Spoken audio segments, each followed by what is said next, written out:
प्यारे बच्चों, पिछले लेक्चर में हमने स्टडी किया था projectile motion when projectile is fired with velocity u vector making an angle theta with horizontal. आज हम लेंगे projectile fired with velocity u vector making an angle theta with vertical, और फिर हम रिजल्ट्स को कंपेयर करेंगे। चलिए देखें। A projectile is fired with velocity u vector making an angle theta with vertical. तो कैसे शुरू करें? Consider a projectile fired with velocity u vector making an angle theta with vertical from point O. Point O is origin. Components बना लेते हैं u vector के।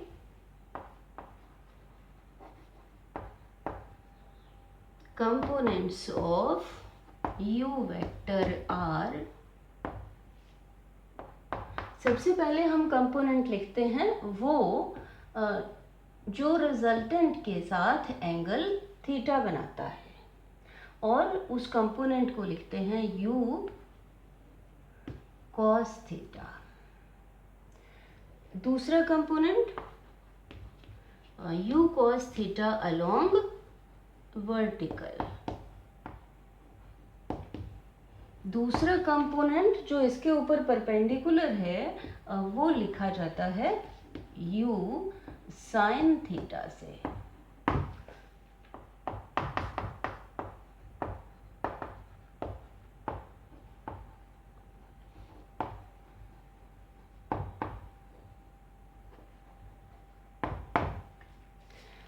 With velocity u sin theta, the projectile moves along horizontal direction. If we ignore air resistance, then the projectile moves with uniform velocity u sin theta along horizontal.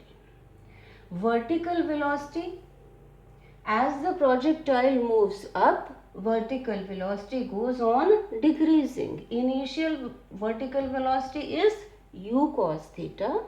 As it moves up, projectile moves up, u cos theta goes on decreasing. At maximum height, vertical velocity of the projectile becomes 0. Then the projectile starts falling under gravity alone and ultimately reaches the ground, say at point Q. Let at any time t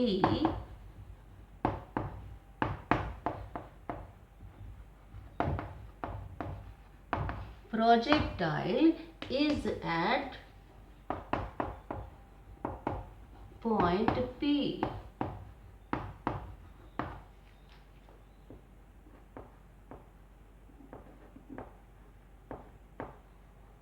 point P के coordinates हैं P x y। ये हो जाएगा y और इधर इतना x, आप जानते हैं। x को लिख लें position of the projectile at time t along horizontal.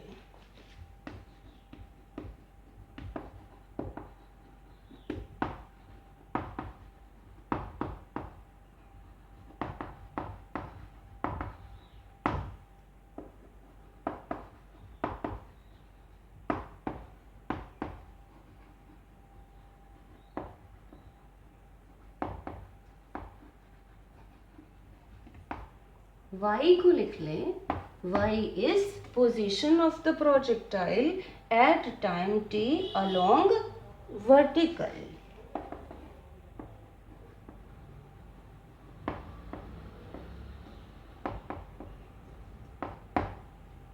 अब हम स्टडी करते हैं motion of the projectile along horizontal and vertical separately.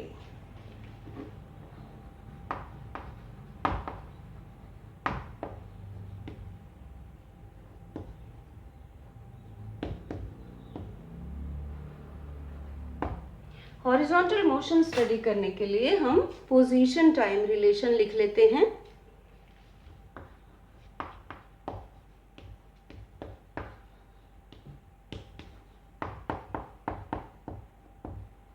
Relation ये होता है। अब क्योंकि ये एक्स डायरेक्शन में है तो हम सबस्क्रिप्ट लगा लेते हैं एक्स, और यहाँ ए एक्स। मीनिंग्स लिख लेते हैं। X not is position of the projectile eight 0 time along horizontal. X is position of the projectile at time t along horizontal. v1x initial velocity of the projectile along horizontal. ax acceleration of the projectile along horizontal.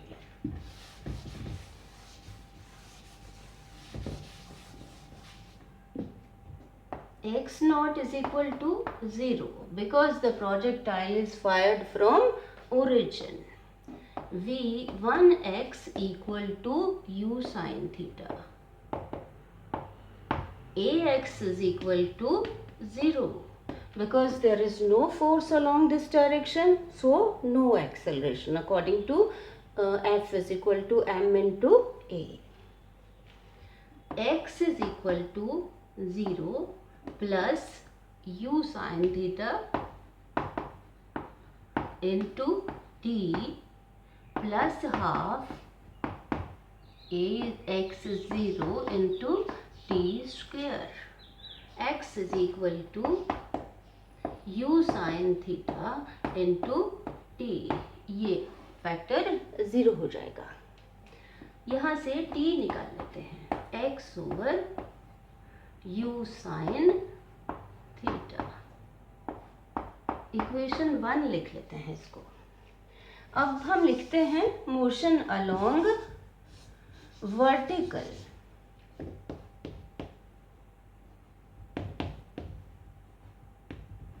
इसी तरह का relation position time relation along vertical y equal to y nought plus v1 y into t plus half a y into t square. Meanings लिख लें। y naught is position of the projectile at 0 time along vertical. Y is position of the projectile at time t along vertical. v1y initial velocity of the projectile along vertical, and ay acceleration of the projectile along vertical.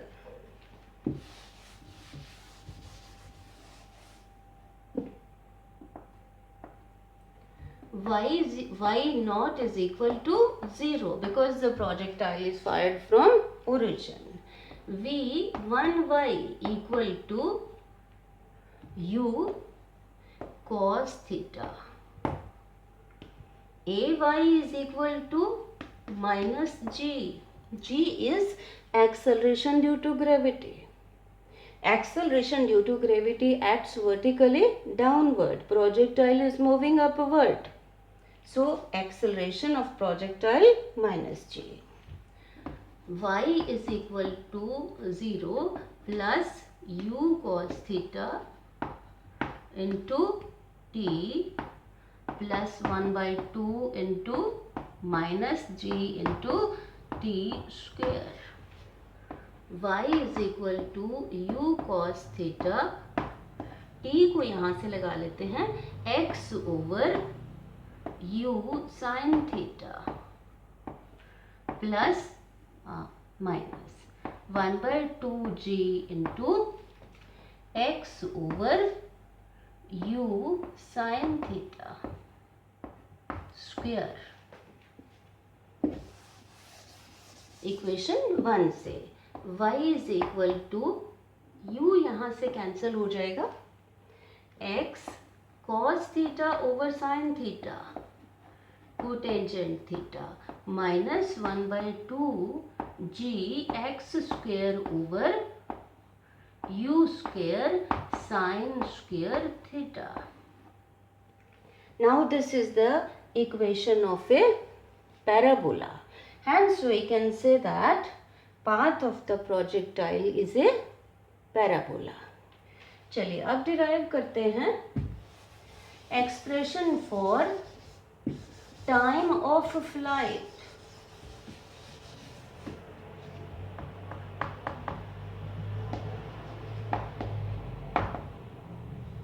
Time of flight t.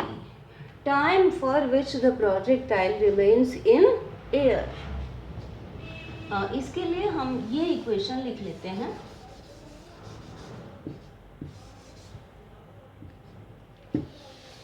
और इस equation में देखिए कि जब projectile यहाँ पहुँच जाएगा तब पोजीशन जो है प्रोजेक्टाइल की y that will become 0 at t is equal to capital T, y is equal to 0. y coordinate becomes 0. Substitute कर दें. y 0 equal to y naught 0 plus v1y u cos theta into t की जगह क्या लिखें? Time of flight plus half acceleration minus g into t square. 0 equal to u को t common ले लेते हैं. u cos theta minus plus minus minus 1 by 2 g into T. t सारे में से कॉमन आ गया. वो जो t इज इक्वल टू 0 है that corresponds to this position of the projectile. इसको इधर ले लेते हैं. 1 by 2 g into T with positive sign आ जाएगा ये इधर इक्वेशन के. u cos थीटा तो t आपका आ गया 2u cos theta over g. ये एक्सप्रेशन टाइम ऑफ फ्लाइट के लिए. जब आपने एंगल इधर लिया था तब ये 2u sine theta over g आया था. कैसे याद रखें कि जो वर्टिकल कंपोनेंट है उसके साथ लिखा जाता है टाइम ऑफ फ्लाइट. चलिए अब हम निकालते हैं मैक्सिमम हाइट.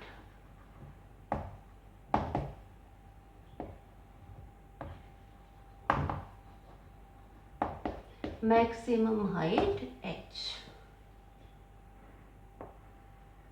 ये है maximum height h attend by the projectile. फिर वही इक्वेशन लिखेंगे.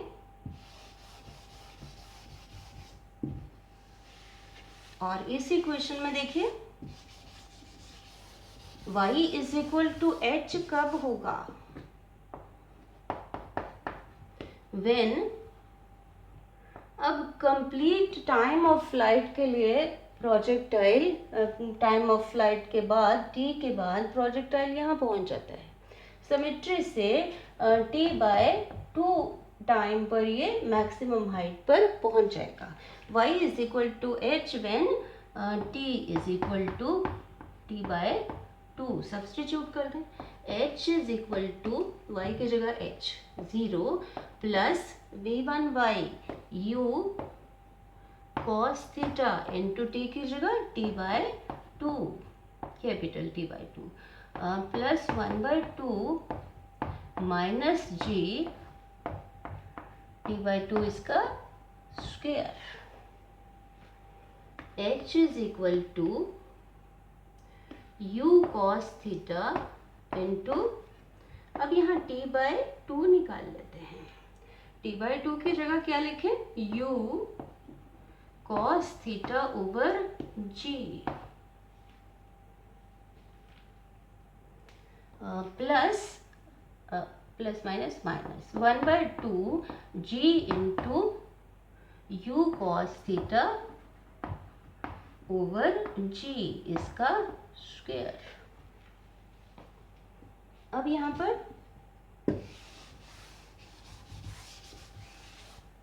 h is equal to u square cos square theta over g minus 1/2 g into u square cos square theta over g square. एक g यहाँ से cancel हो जाएगा। h is equal to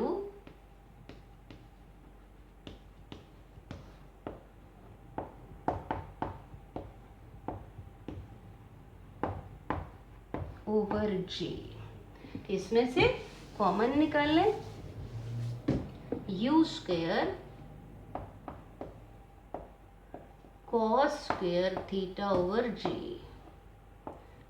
यहाँ पर बचा 1 माइनस यहाँ बच गया 1/2। तो हमारे पास क्या आ गया, h is equal to u square cos square theta over 1 minus 1/2 1/2। तो यहाँ 2g, ये एक्सप्रेशन आ गया h के लिए।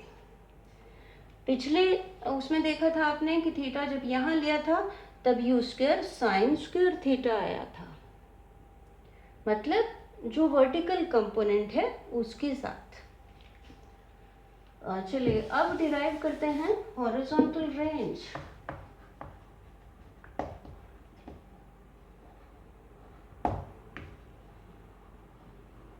हॉरिजॉन्टल रेंज को हम r लिखते हैं और r is equal to OQ। कितना डिस्टेंस x डायरेक्शन में, हॉरिजॉन्टल डायरेक्शन में ट्रेवल किया प्रोजेक्टाइल ने। इसके लिए हम एक्सप्रेशन लिखते हैं position time relation for x axis.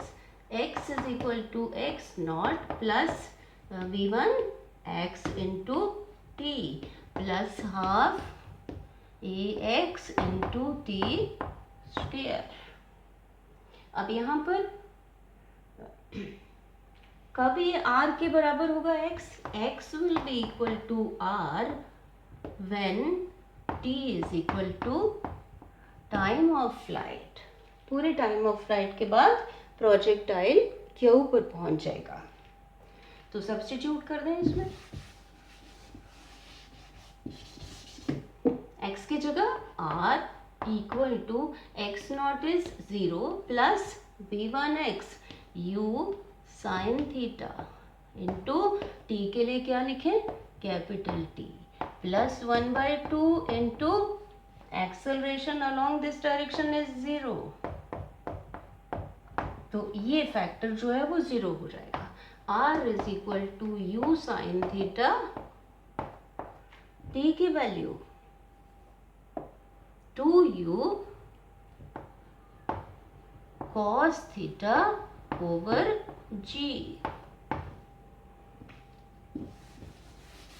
तो हमारे पास क्या आ गया, r is equal to u square into 2 sine theta cos theta over g।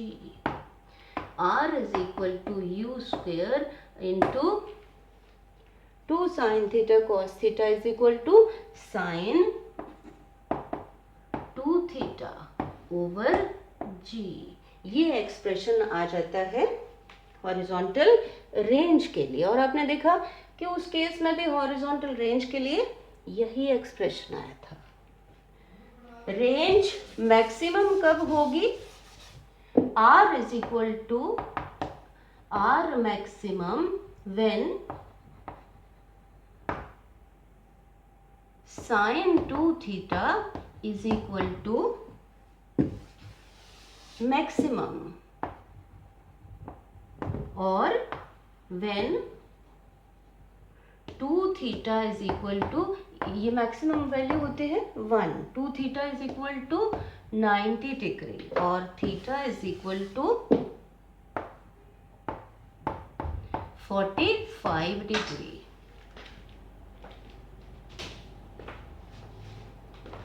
तो थीटा 45 डिग्री पर क्या होगा, रेंज मैक्सिमम होगी, और मैक्सिमम रेंज की वैल्यू कितनी होगी, यू स्क्वेयर साइन 2 थीटा की जगह 1/g। तो ये आ गया आपके पास r maximum is equal to u square over g. तो बच्चों आपने देखा कि पोजीशन टाइम रिलेशन ही हमने हर एक्सप्रेशन को डिराइव करने के लिए यूज़ किया है। अच्छी तरह से इसको समझ लें। Thank you.